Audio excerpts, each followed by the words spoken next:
What's up, guys? We're here, another episode, but as you can see, it's not Chris and or anybody that's here before. It's David. What's going on? And he was a Navy corpsman for how many years? 6 years. 6 years, and you were Blueside and Greenside? I did both, yes. Both. So I know I get a lot of questions about life of a corpsman, what it's like being a Navy corpsman. Now, as most of you guys know, you can either be like the Navy side, which is going to be like your hospitals, you can be deployed on a ship, right? Correct. Or if you go Greenside, then you're going to be working with, how does that work?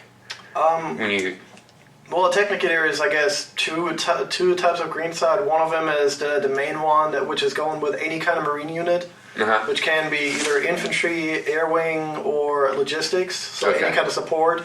And then you also have the Seabees, but nobody likes the Seabees, so we don't really have to go into that anyways. They're different story. Yeah, the Seabees, they're just battalions, right? CB battalions that go out and build? The Seabees, just like the name says, they're construction battalions. So it's a CB, really the lettering, and they just got the B out of it, as far as the animal.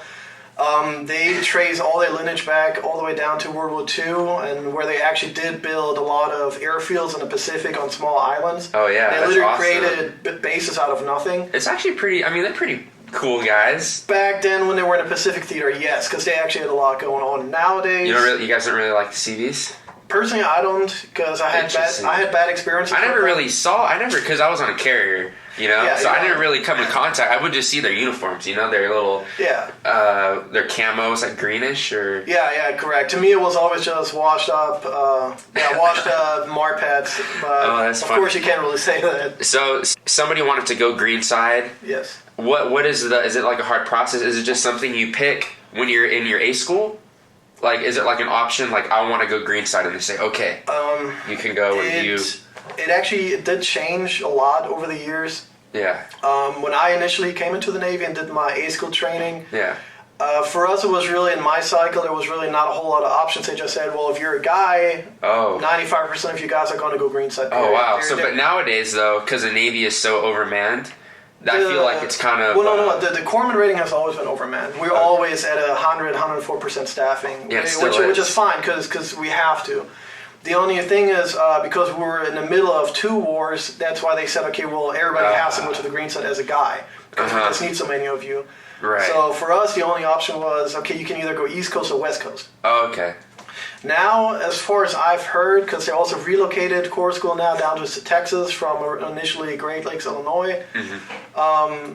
As far as I know, you have way more options. They also give you more C schools right away out of Corps School, which they didn't used to do.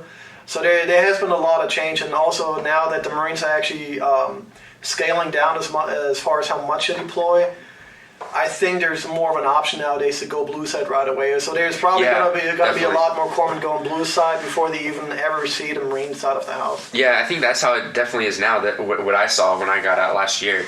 Now, what did you like better? Working in the hospital as a corpsman? Or it's a completely different life, right? It's two separate worlds. It's two separate beasts. Oh, absolutely. Yeah. For me personally, I preferred the Marine Corps side because ultimately you were a hybrid.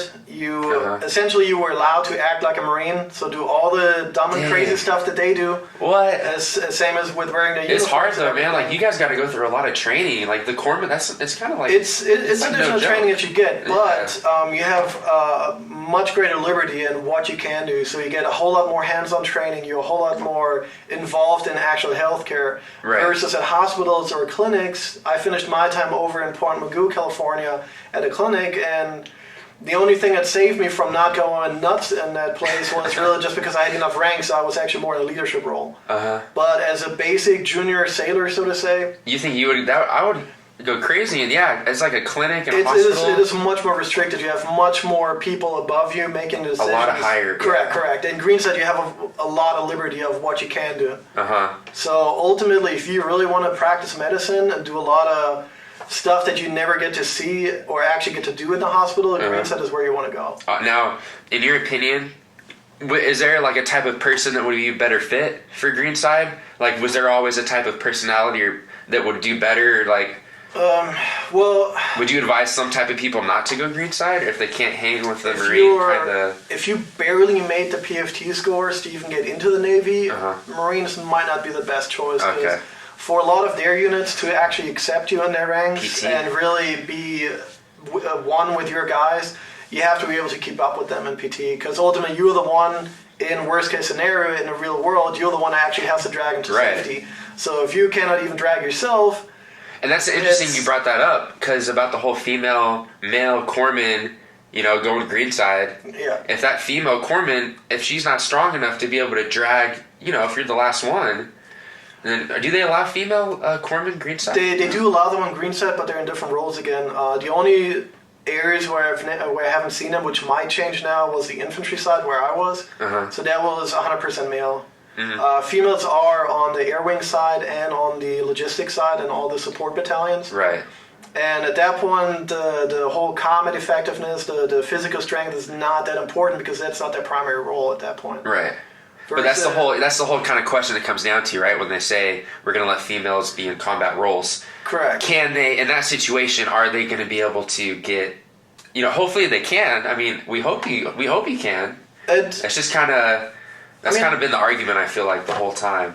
I mean, that is a loaded. It's a loaded argument. Also. Yeah, it's just from what I've seen, where I say, what, if a female is willing and capable to do so, by all means. Yeah, totally. But as a word of caution, for a female to get to the point that she's able to walk around with about 120 pounds of gear on her, and then trying to drag another Marine who might have the exact same amount of weight on him plus his own body weight. Right.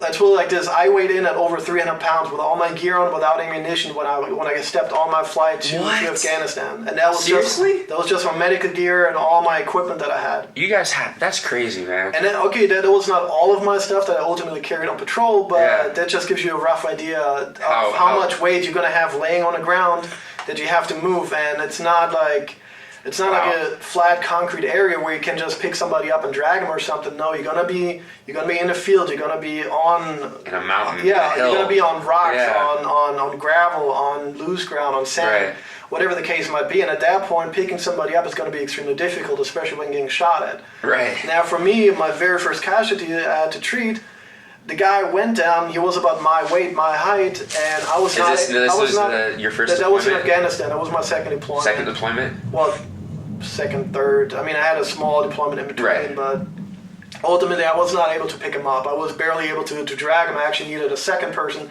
just to drag him behind the vehicle. That shows perfectly. Yeah, correct. And at that point, I was in peak condition. So to me, it's just. I mean, like I said, if a female can do it and is willing to do it, by all means, but it comes at a price. So definitely, you think there's. So if you guys want to go Greenside, if you want to be a corpsman, definitely these are things you have to be thinking about. Oh, absolutely. Hey, I appreciate you coming on here no problem. For this first episode, but I'm sure we will be back. If you have any questions for David or any corpsman type questions or anything, definitely let us know in the comments. And yeah, thanks again, man. You're welcome. Cool.